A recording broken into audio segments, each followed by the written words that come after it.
دوستو، مدینہ منورہ مغربی سعودی عرب کے خطہ حجاز کا شہر، جہاں حضرت محمد صلی اللہ علیہ وآلہ وسلم کا روضہ مبارک ہے۔ یہ شہر اسلام کا دوسرا مقدس ترین شہر ہے۔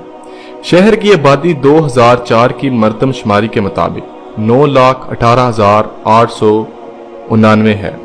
شہر کا پرانا نام یثرب تھا، لیکن حضرت محمد صلی اللہ علیہ وآلہ وسلم کی ہجرت مبارکہ کے بعد اس کا نام مدینہ النبی رکھ دیا گیا، جو بعد از مدینہ بن گیا۔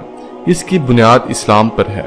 مکہ مکرمہ میں مسجد حرام مسلمانوں کے لیے مقدس ترین مقام ہے، جبکہ بیت المقدس میں مسجد اقصی اسلام کا تیسرا مقدس مقام ہے۔ اس شہر کی سب سے اہم خصوصیت یہ ہے کہ یہاں مسجد نبوی اور حضور نبی کریم صلی اللہ علیہ وآلہ وسلم کا روضہ مبارک ہے، جس کی زیارت کے لیے ہر سال لاکھوں فرزندان توحید یہاں پہنچتے ہیں۔ تاریخ اسلام کی پہلی مسجد قباء بھی مدینہ میں قائم ہے۔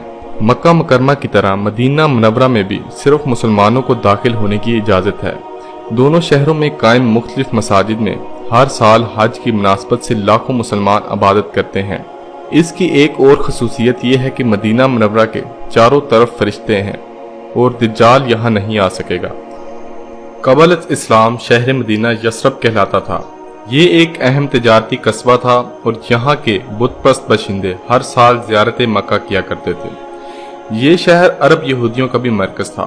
نبی کریم صلی اللہ علیہ وآلہ وسلم کے زمانے میں مدینہ میں یہودیوں کے علاوہ دو معروف قبائل بنو اوس اور بنو خزرج بھی موجود تھی۔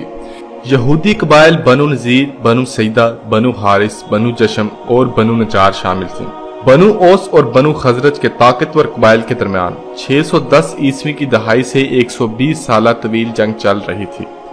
622 عیسوی میں حضرت محمد صلی اللہ علیہ وآلہ وسلم اور ان کے ساتھیوں نے مکہ کے کفار کے مظالم سے تنگ آ کر مدینہ ہجرت کی۔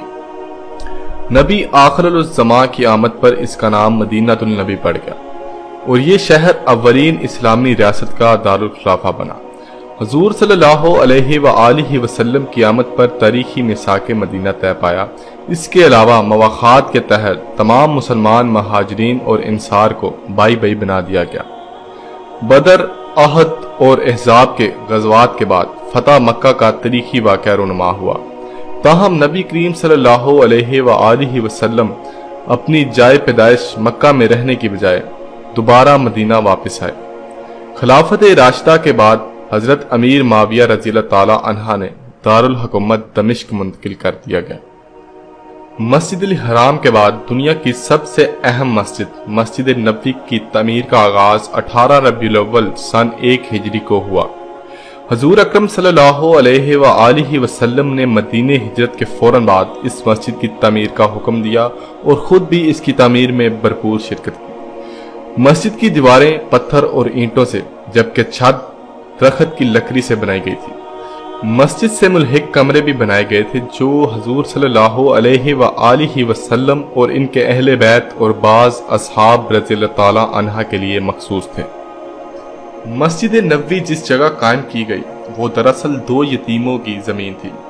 ورثاء اور سرپرست اسے ہدیہ کرنے پر باضد تھے اور اس بات کو اپنے لیے بڑا اعزاز سمجھتے تھے کہ ان کی زمین شرف قبولیت پا کر مدینہ منورہ کی پہلی مسجد بنانے کے لیے استعمال ہو جائے گی، مگر محمد صلی اللہ علیہ وآلہ وسلم نے بلا معاوضہ وہ زمین قبول نہیں فرمایا۔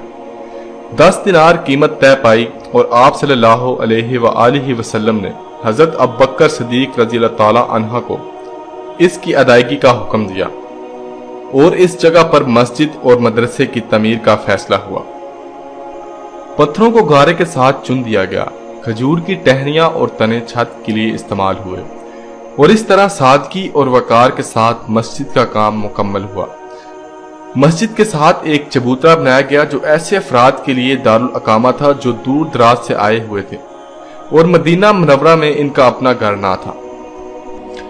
آپ صلی اللہ علیہ وآلہ وسلم نے اپنے ہاتھ سے مسجد نبوی کی تعمیر شروع کی، جبکہ کئی مسلم حکمرانوں نے اس میں توسیع اور تزئین و آرائش کا کام کیا۔ گنبد خضرا کو مسجد نبوی میں امتیازی خصوصیت حاصل ہے جس کے نیچے محمد صلی اللہ علیہ وآلہ وسلم، حضرت ابوبکر صدیق اور حضرت عمر فاروق کے روضہ مبارک ہیں۔ یہ مقام دراصل ام المومنین حضرت عائشہ کا حجرہ مبارک تھا۔ ریاست مدینہ میں مسجد نبوی کی حیثیت مسلمانوں کے لیے عبادت گاہ، کمیونٹی سینٹر، عدالت اور مدرسے کی تھی۔ مسجد کے درمیان میں عمارت کا اہم ترین حصہ حضرت محمد صلی اللہ علیہ وآلہ وسلم کا مزار واقع ہے، جہاں ہر وقت زائرین کی بڑی تعداد موجود رہتی ہے۔ مسلمانوں کا عقیدہ ہے کہ یہاں مانگی جانے والی ہر دعا قبول ہوتی ہے۔ خصوصاً حج کے موقع پر رش کے باعث اس مقام میں داخلہ انتہائی مشکل ہو جاتا ہے۔ اس مقام پر منبر رسول بھی ہے، سنگ مرمر کا بنا حالیہ منبر عثمانی سلاطین کا تیار کرتا ہے۔ سعودی عرب کے قیام کے بعد مسجد نبوی میں کئی مرتبہ توسیع ہوئی، لیکن شاہ فہد بن عبد العزیز کے دور میں مسجد کی توسیع کا عظیم ترین منصوبہ تشکیل دیا گیا، جس کے تحت حضرت محمد صلی اللہ علیہ وآلہ وسلم کے دور کے تمام شہر مدینہ کو مسجد کا حصہ بنا دیا گیا۔ اس عظیم توسیع منصوبے کے نتیجے میں مسجد تعمیرات کا عظیم شاہکار بن گئی۔ رسول اللہ صلی اللہ علیہ وآلہ وسلم نے اس مسجد کے سنگریزوں پر بیٹھ کر معاشرے کے تمام مسائل کو قرآن کریم کی روشنی میں حل فرمایا۔ آپ کی تمام اصلاحی اور تعمیری سرگرمیاں یہیں سے انجام پاتی تھیں۔ سینکڑوں مہاجرین کی اس چھوٹی سی بستی میں منتقل ہونے کے نتیجے میں آبادی کے مسائل تھے اور ان نوعات افراد کے معاشرے میں ضم کرنے کے مسائل تھے۔ اس مسئلے کو مسجد نبوی کے صحن میں بیٹھ کر مواخات کی شکل میں حل کیا گیا۔ نئی مملکت کے تمام سیاسی مسائل کے حل اور قانون سازی کے لیے اس مسجد نے پارلیمنٹ ہاؤس کا کردار ادا کیا۔ عدالتی فیصلوں کے لیے اس مسجد نے سپریم کورٹ کا کردار ادا کیا۔ ہر قسم کی تعلیمی کارروائیاں اسی مسجد سے سر انجام پانے لگیں۔ تمام رفاہی کاموں کا مرکز یہی مسجد قرار پائی۔ تجارت و زراعت کے مسائل کے لیے یہی کامرس چیمبر اور یہی ایگریکلچر ہاؤس قرار دیا گیا۔ دفاعی اقدامات اور جنگی حکمت عملی کے لیے بھی یہی مسجد بطور مرکز استعمال ہونے لگی۔ رسول اللہ صلی اللہ علیہ وآلہ وسلم نے جب کسی علاقے میں جہاد کے لیے لشکر روانہ کرنا ہوتا تو اسی مسجد سے اس کی تشکیل کی جاتی، اور ایک موقع پر مجاہدین نے جہاد کی تربیت کا مرحلہ بھی اسی مسجد کے صحن میں مکمل کیا۔ حضرت عائشہ رضی اللہ تعالی عنہا فرماتی ہیں کہ حبشہ کے کچھ لوگ آئے ہوئے تھے اور عید کے روز مسجد نبوی کے صحن میں وہ نیزہ بازی کی مشق کر رہے تھے، جسے میں نے رسول اللہ صلی اللہ علیہ وآلہ وسلم کی اونٹ میں کھڑے ہو کر دیکھا۔ رسول اللہ صلی اللہ علیہ وآلہ وسلم نے مسجد و مدرسہ کو مسلم معاشرہ کا محور بنا دیا تھا، اور مسجد و مدرسہ کا کردار زندگی کے ہر شعبے پر محیط تھا، جس کے نتیجے میں دیکھتے ہی دیکھتے صدیوں کے الجھے ہوئے تمام مسائل حل ہو گئے اور مدینہ منورہ کا معاشرہ دنیا کے لیے ایک عظیم الشان مثال بن گیا۔ رسول اکرم صلی اللہ علیہ وآلہ وسلم نے مسجد نبوی کو صرف عبادت کی جگہ قرار نہیں دیا، بلکہ اس سے لوگوں کی سماجی، سیاسی، علمی اور زندگی کے دیگر امور سے متعلق مسائل کے حل کے لیے بھی استفادہ کرتے تھے۔ اسی لیے یہ مسجد مسلمانوں کے لیے انتہائی اہمیت کی حامل ہے۔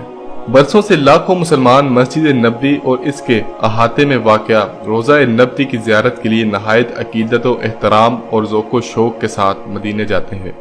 اسلام میں حرم المکی کے بعد سب سے زیادہ اہمیت اسی حرم النبوی کو حاصل ہے۔ قرآن کریم کی سورۃ التوبہ میں مسجد نبوی کی طرف اشارہ اس آیات میں ملتا ہے۔ جو مسجد پہلے روز سے ہی تقوی کی بنیاد پر بنائی گئی ہے، وہ اس بات کے لیے زیادہ موزوں ہے کہ تم اس میں عبادت کے لیے کھڑے ہو۔ اس میں ایسے لوگ عبادت کرنے آتے ہیں جو پاک رہنا پسند کرتے ہیں، اور اللہ تعالیٰ پاک رہنے والوں سے محبت کرتا ہے۔ اس مسجد کی اہمیت کا اندازہ رسول اللہ صلی اللہ علیہ وآلہ وسلم کی درج ذیل احادیث سے بھی لگایا جا سکتا ہے۔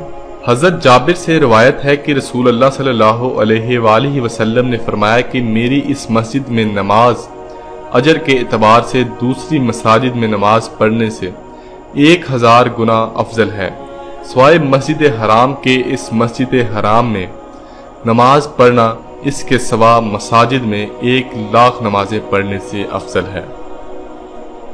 ایک اور جگہ فرمایا ہے 3 مساجد کے علاوہ کسی دوسری مسجد کا زیادہ ثواب حاصل کرنے کی نیت سے سفر اختیار نہ کیا جائے۔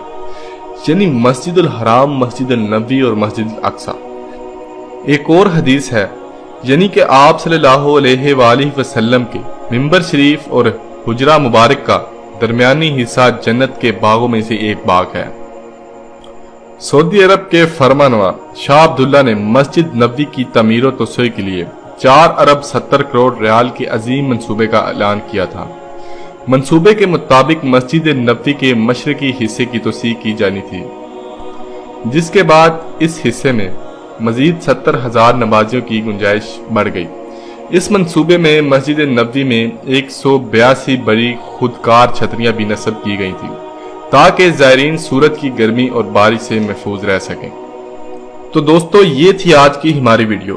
اگر آپ کو ہماری ویڈیو پسند آئے تو پلیز ہماری ویڈیو کو لائک، شیئر اور کمنٹ کرنا مت بھولیے گا۔ تو ملتے ہیں نیکسٹ ویڈیو میں، تب تک کے لیے دیجیے مجھے اجازت۔ اللہ حافظ۔